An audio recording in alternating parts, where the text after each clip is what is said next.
نه اون نه نریز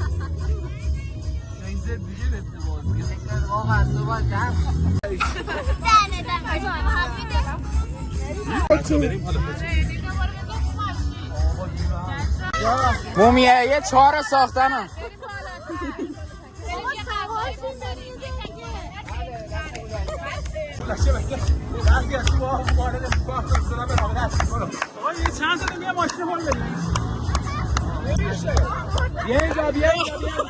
یغربن مغلق الغرغبن فاتحه الله لا اله الا الله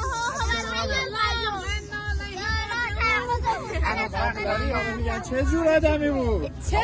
بذار خودش ده بپرسیم چه جور آدمی بودی؟ آقا چه جور آدمی بودی؟ خودت بگو. نه بالا نریز بیش از کمک نمی‌کنه. نکو اینجا نه بالا نریز خودت بگو چه جور آدمی بودی؟ ببین وقت نداری خیلی ها.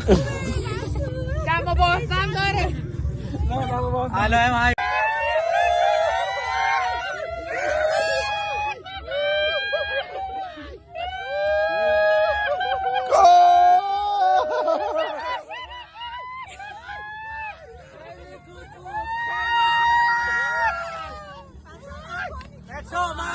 چه آدمی بود؟ خوب آدمی بود منصور زنده شد دیگه میخوایم بریم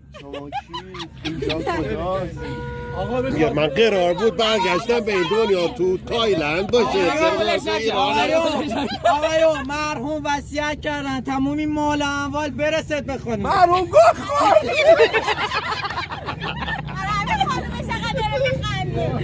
میگم مرحوم زنده شو آقا من اگه زنده شدم فرار کنید 1 2 3 زنده شو زود باش